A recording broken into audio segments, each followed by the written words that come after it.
Selamat pagi Bapak Ibu yang saya kasihi di dalam Tuhan Yesus Kristus. Hari Kamis yang lalu, pendeta kita, Pendeta Bayu di Sidoarjo, Gembala Sidang GRI Sidoarjo, memang beliau selama ini sudah melakukan tindakan medis cuci darah dan hari itu beliau ke rumah sakit untuk cuci darah seperti biasanya di dalam jadwal dan beliau merasa sehat karena malam sebelumnya baru melayani Christmas caroling di GRI Sidoarjo dan istrinya menawarkan untuk menemani, tetapi karena beliau merasa sehat maka beliau berangkat sendiri mengendarai mobil ke rumah sakit. Setelah cuci darah, beliau mampir ke rumah makan di dekat rumah sakit untuk makan.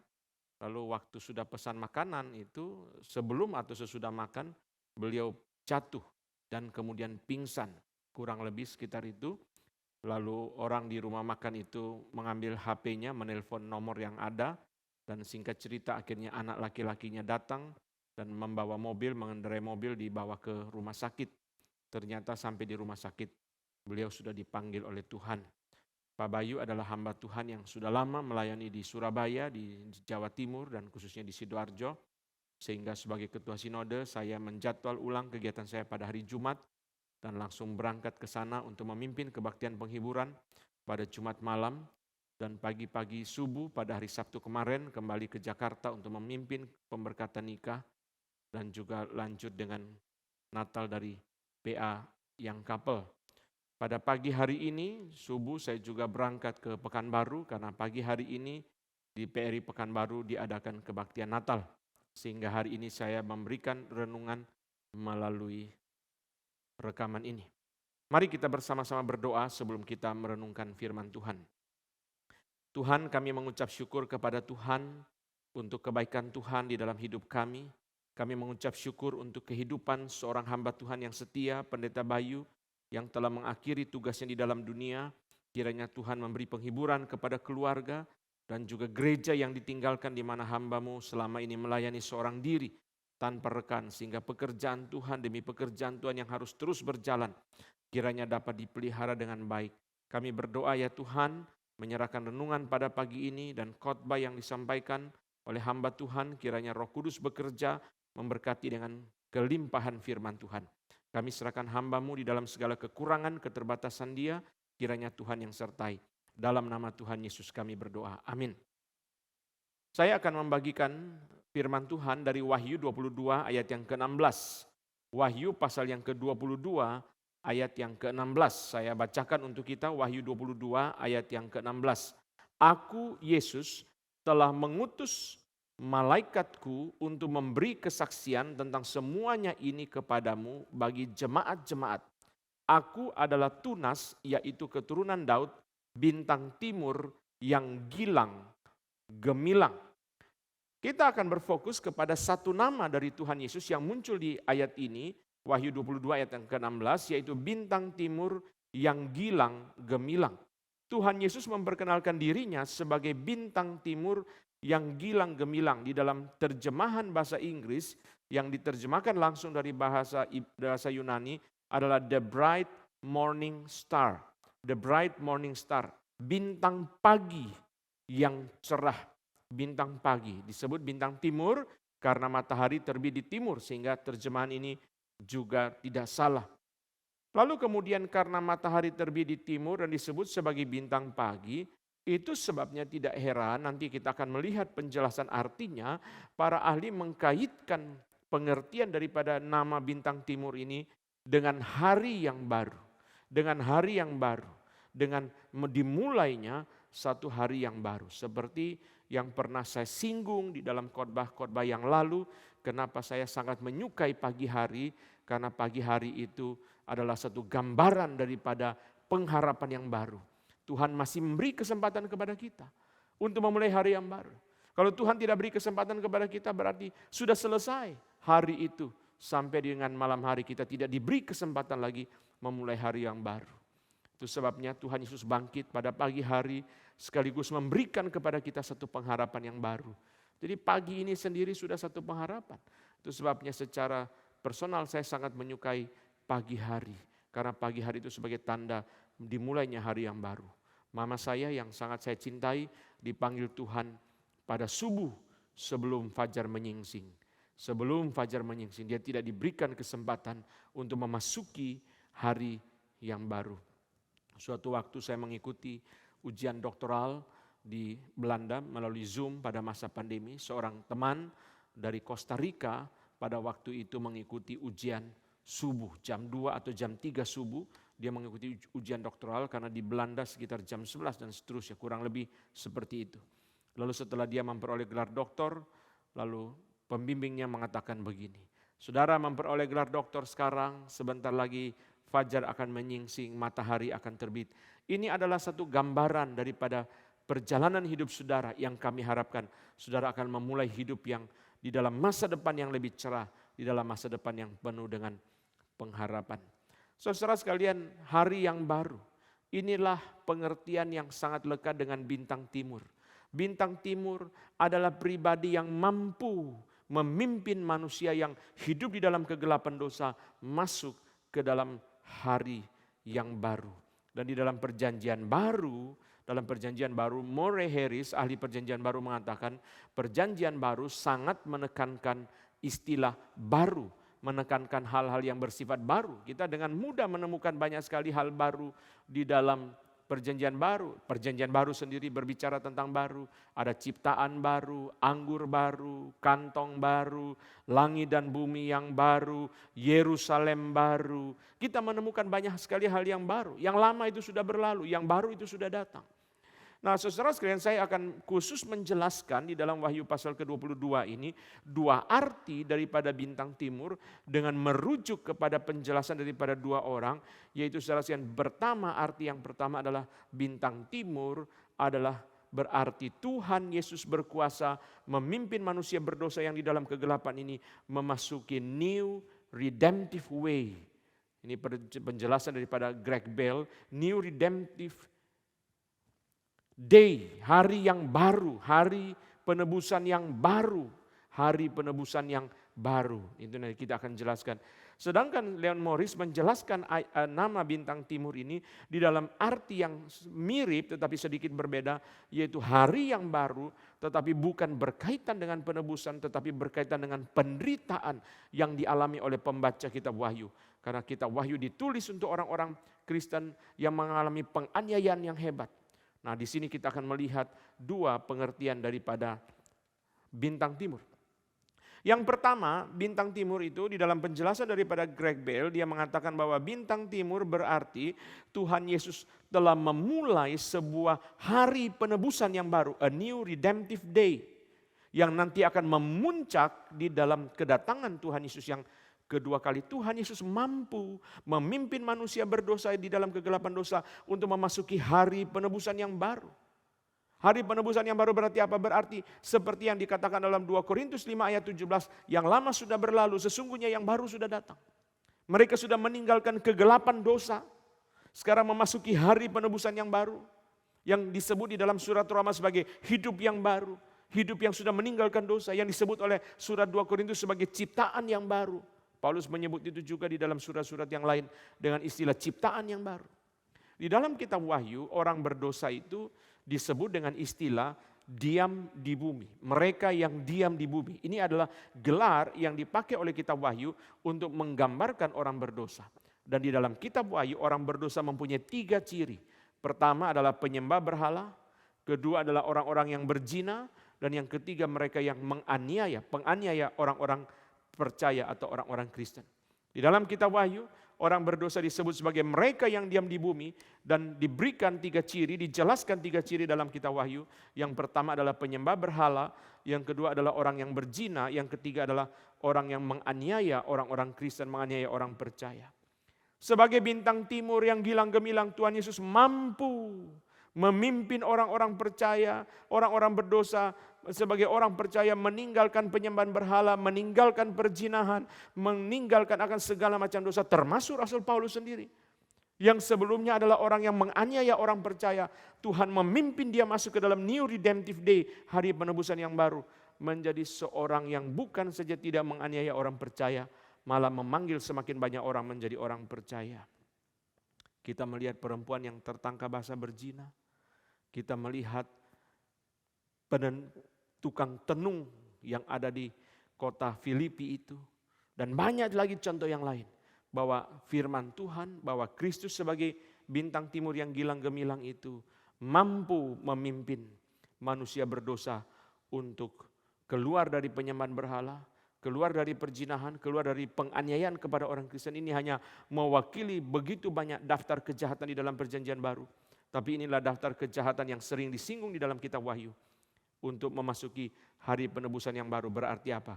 Berarti seperti di dalam 2 Korintus 5 ayat 17. Yang lama sudah berlalu, sesungguhnya yang baru sudah datang. Barang siapa berada di dalam Kristus, dia sudah menjadi ciptaan baru. Yang lama sudah berlalu, yang baru sudah datang. Philip Yancey mengatakan bahwa Tuhan Yesus bukan hanya membagi sejarah umat manusia menjadi dua bagian. Tuhan Yesus membagi sejarah hidupku menjadi dua bagian. Saya sangat suka sekali kalimat ini. Memang benar Tuhan Yesus membagi sejarah umat manusia menjadi dua bagian. Tetapi Tuhan Yesus bukan hanya membagi sejarah umat manusia menjadi dua bagian. Sebelum Kristus dan sesudah Kristus datang. Tetapi Tuhan Yesus juga membagi sejarah hidup kita. Masing-masing hidup kita menjadi dua sebelum percaya Tuhan Yesus dan sesudah percaya Tuhan Yesus. Itu sebabnya ciptaan baru di dalam 2 Korintus 5 ayat 17, Murray Harris menjelaskan dengan dua hal yang terjadi dengan ciptaan baru. Pertama, the radical discontinuity, satu perpisahan yang radikal antara yang lama dan yang baru. Menjadi ciptaan baru berarti apa? Ada perpisahan yang radikal. Radical discontinuity between the old and the new. Antara yang lama dan yang baru ada perpisahan. Dulu dia orang yang begini, sekarang menjadi begitu. Itu yang Paulus katakan dalam surat Filemon. Saya sudah jelaskan bagaimana Tuhan mengubah Onesimus melalui pelayanan Paulus. Dulu dia seorang yang tidak berguna, sekarang menjadi seorang yang berguna. Tetapi yang kedua, ciptaan baru, kata Harris, di dalam 2 Korintus pasal yang kelima, juga berarti the total restructuring of life. Satu restrukturisasi hidup. Dulu emosi memimpin pikiran. Sekarang firman memimpin pikiran, pikiran memimpin emosi. Dulu kemauan berjalan tanpa kendali. Sekalipun tidak rasional pun, kalau kemauan sudah mau, harus berjalan. Tetapi setelah dia percaya Tuhan Yesus, Roh Kudus yang mengendalikan kemauan dia. Dan seterusnya. Itu sebabnya sebagai orang percaya kita harus bersyukur kepada Tuhan bahwa ciptaan baru itu berarti bintang timur yang gilang gemilang yaitu Tuhan Yesus memimpin kita menjadi ciptaan yang baru, memasuki a new redemptive day, hari penebusan yang baru. Kita meninggalkan dosa dan menjadi orang percaya, menjadi ciptaan yang baru. Kita mengucap syukur sambil kita mengingat mereka yang masih hidup dalam dosa. Kalau kita lihat orang berdosa di luar sana, orang mabuk, orang yang menjengkelkan, kita jangan marah. Kita sedih karena mereka belum mengenal kebenaran. Belum mengenal kebenaran. Kemarin pagi, sewaktu mau check out dari hotel subuh-subuh, saya injili resepsionis di hotel 2 orang. Dan kemudian tidak berapa lama orang-orang tamu hotel yang mabuk itu baru kembali. Lalu saya berkata kepada resepsionis itu, mereka belum mengenal kebenaran. Belum mengenal kebenaran. Saya bersyukur bisa menginjili resepsionis itu, memberi kepada mereka traktat. Ayo kita buka traktat, kita baca. Lalu tidak lupa sesudah masuk lift, orang-orang mabuk itu saya berikan traktat kepada mereka. Sebelum saya naik taksi pergi ke airport. Mereka belum mengenal kebenaran. Mereka belum menjadi ciptaan baru. Mereka belum bertemu dengan bintang timur yang gilang gemilang. Ini adalah arti yang pertama. Arti yang pertama bintang timur yang gilang gemilang adalah Kristus yang mampu membawa kita masuk ke dalam new redemptive day, hari penebusan yang baru, meninggalkan dosa dan menjadi ciptaan baru. Arti yang kedua, Leon Morris mengatakan the bright morning star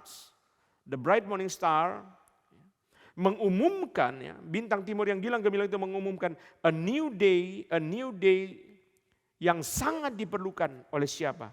Oleh pembaca kitab Wahyu, yaitu orang-orang yang tertindas. John's hard pressed readers, orang-orang yang sangat tertekan. Memang betul, kitab Wahyu ditulis untuk jemaat-jemaat di Asia paling tidak. Bukan hanya 7 gereja itu, tetapi orang-orang di bawah zaman pemerintahan Kaisar Domitianus yang begitu menderita. Yohanes mengatakan dalam Wahyu pasal 1 ayat 9, aku Yohanes, saudara dan sekutumu dalam kesusahan. Yohanes katakan, Bahwa aku adalah sekutumu dalam kesusahan. Kamu menderita, saya juga menderita. Dalam Wahyu pasal yang kedua misalnya dikatakan tentang kepada gereja Efesus, engkau tetap sabar dan menderita oleh karena namaku. Dan engkau tidak mengenal lelah. Kepada gereja Smyrna Tuhan Yesus berkata, aku tahu kesusahanmu dan kemiskinanmu, namun engkau kaya. Di dalam surat kepada jemaat Smyrna, Tuhan Yesus berkata, jangan takut terhadap apa yang harus engkau derita. Sesungguhnya iblis akan melemparkan beberapa orang dari antaramu ke dalam penjara, supaya kamu dicobai dan kamu akan beroleh kesusahan selama 10 hari. Simbolis, 10 hari, angka yang genap. Hendaklah engkau setia sampai mati, dan aku akan mengaruniakan kepadamu mahkota kehidupan. Inilah konteks daripada kitab Wahyu. Orang-orang percaya yang berada di dalam penderitaan yang sangat hebat. Tetapi kitab Wahyu bukan hanya menggambarkan kepada kita berapa menderitanya orang-orang di dalam zaman itu. Tetapi kitab Wahyu juga memberikan kepada kita satu pesan yang jelas, yaitu kemenangan Kristus dan kemenangan gereja atas setan dan pengikutnya yang menganiaya gereja. Dan bukan hanya kemenangan tetapi juga penghakiman. Penghakiman oleh Kristus dan penghakiman oleh gereja terhadap setan dan pengikutnya. Dalam Wahyu pasal yang kelima misalnya, saudara sekalian, Yohanes melihat Tuhan Yesus sebagai singa dari suku Yehuda yang telah menang.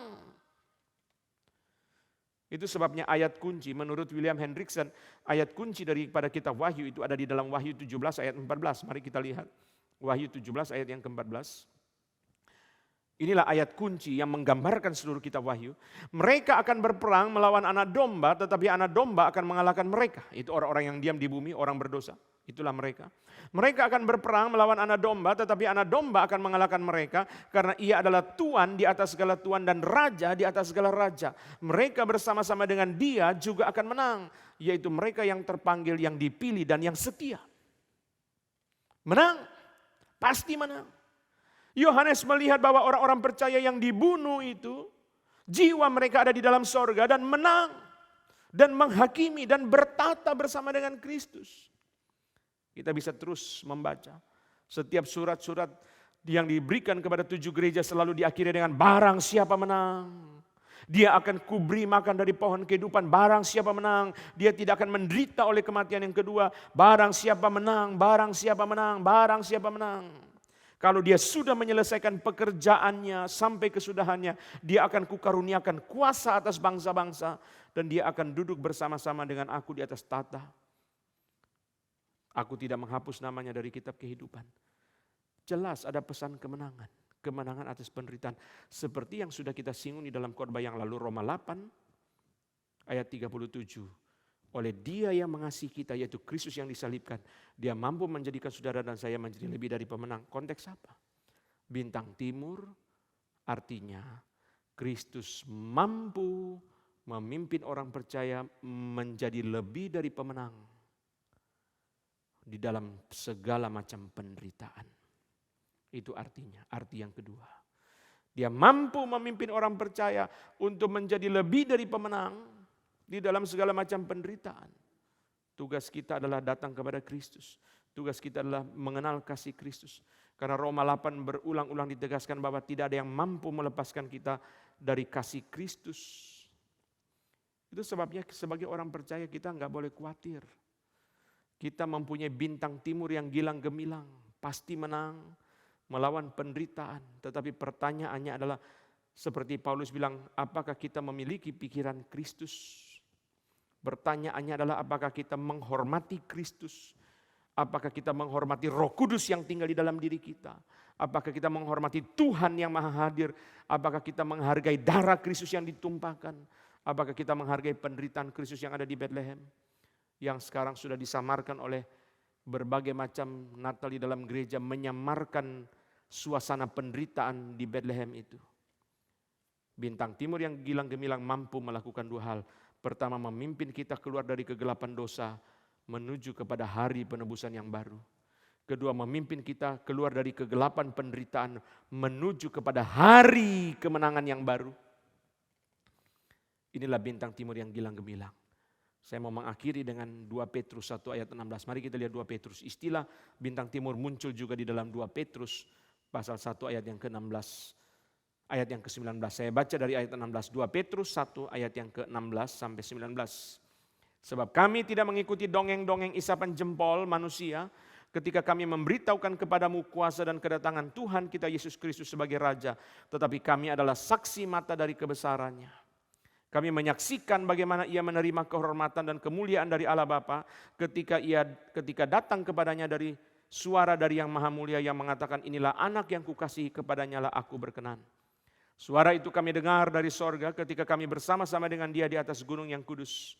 Dengan demikian kami makin diteguhkan oleh firman yang telah disampaikan oleh para nabi. Alangkah baiknya kalau kamu memperhatikannya sama seperti memperhatikan pelita yang bercahaya di tempat yang gelap sampai fajar menyingsing dan bintang timur terbit bersinar di dalam hatimu. Saudara sekalian, Petrus sedang berbicara mengenai kedatangan Yesus yang kedua. Dan Petrus mengatakan kedatangan Yesus yang kedua dalam kemuliaan itu pasti terjadi karena dua hal. Pertama, karena mereka sudah menyaksikan sendiri kemuliaan Kristus itu melalui peristiwa transfigurasi di atas gunung bersama dengan Yohanes dan Yakobus. Tapi bukan hanya itu, ada yang lebih powerful lagi, yaitu kesaksian daripada para nabi di dalam perjanjian lama yang sudah menubuatkan akan kemuliaan Kristus. Maka Petrus mengatakan kepada jemaat, alangkah baiknya kamu perhatikan apa? Perhatikanlah pengajaran firman Tuhan, perhatikanlah pengajaran para nabi, perhatikanlah isi hati Tuhan yang diberikan kepadamu tentang kemuliaan Kristus. Perhatikanlah sama seperti kamu memperhatikan pelita yang bercahaya di tempat yang gelap. Di tempat yang gelap itu kalau kita jalan, mata kita selalu lihat lampu. Selalu kita perhatikan lampu supaya kita tidak jeblos ke dalam lubang. Kita mengikuti lampu selalu. Kalau kita jalan di tempat gelap itu, kita mengikuti cahaya. Karena cahaya memberi kepada kita kepastian. Bahwa yang di center itu, yang diberikan lampu itu adalah tangga. Itu bukan lubang, bukan got. Sampai kapan memperhatikan firman tentang kemuliaan Kristus? Sampai bintang timur terbit bersinar di dalam hatimu. Bintang timur yaitu Kristus yang menang itu, hanya bisa terbit bersinar di dalam hati manusia. Kalau mereka mendengar dan memperhatikan firman tentang kemuliaan Kristus. Itu sebabnya tugas saudara dan saya di dalam hari Natal ini adalah kita membawa jiwa supaya mereka mendengar tentang kemuliaan Kristus, mendengar firman tentang kemuliaan Kristus, supaya mereka ditolong oleh Roh Kudus untuk memperhatikan firman tentang kemuliaan Kristus, karena dari situlah Roh Kudus bekerja di dalam hati mereka sehingga bintang timur yang gilang gemilang itu terbit bersinar di dalam hati mereka dan memimpin mereka keluar dari kegelapan dosa, masuk ke dalam hari penebusan yang baru. Memimpin mereka keluar dari kegelapan penderitaan, masuk ke dalam hari kemenangan yang baru. Hanya itu jalannya.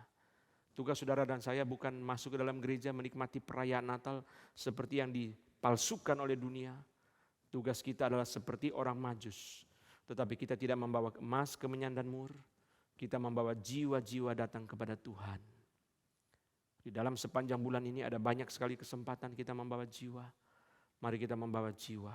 Berilah mereka kesempatan, dan orang lebih suka datang pada hari Natal. Itu kesempatan yang harus kita pakai. Banyak orang hari Minggu biasa dia gak mau ke gereja. Banyak orang diundang ke hari Natal dia mau. Bahkan orang-orang belum percaya pun dia mau datang di dalam acara Natal. Ajaklah mereka datang supaya ketika firman tentang kemuliaan Kristus diberitakan, Roh Kudus menolong mereka untuk memperhatikan, dan Roh Kudus menolong mereka untuk mengalami bintang timur yang gilang gemilang itu bersinar di dalam hati mereka. Dengan jalan itu mereka akan memasuki hidup yang baru, atau di dalam istilah yang kita bahas ini, hari penebusan yang baru dan hari kemenangan yang baru. Mari kita tundukkan kepala, kita berdoa.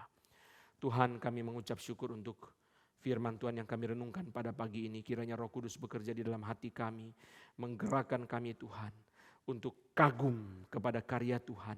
Bahwa Tuhan adalah bintang timur yang gilang gemilang yang mampu membawa kami masuk ke dalam hari penebusan yang baru dan hari kemenangan yang baru. Tolong kami Tuhan supaya kami menghormati darah Kristus yang ditumpahkan bagi kami, menghormati Tuhan yang maha hadir, dan menghormati Roh Kudus yang tinggal dalam diri kami, sehingga kami belajar untuk mentaati perintah-perintah Tuhan Yesus, belajar untuk mengikuti ajaran daripada Tuhan Yesus. Dan di dalam bulan Desember ini ya Tuhan, tidak bisa tidak, kami harus membawa jiwa kepada Tuhan. Biarlah kami tidak egois, kami bertobat dari keegoisan.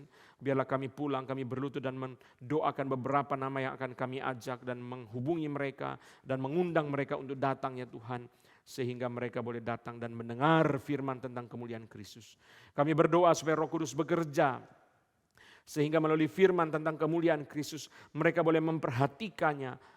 Dan pada akhirnya mereka mengalami bintang timur yang gilang gemilang itu terbit di dalam hati mereka. Terima kasih Tuhan, dengarlah doa kami. Dalam nama Tuhan Yesus kami berdoa. Amin.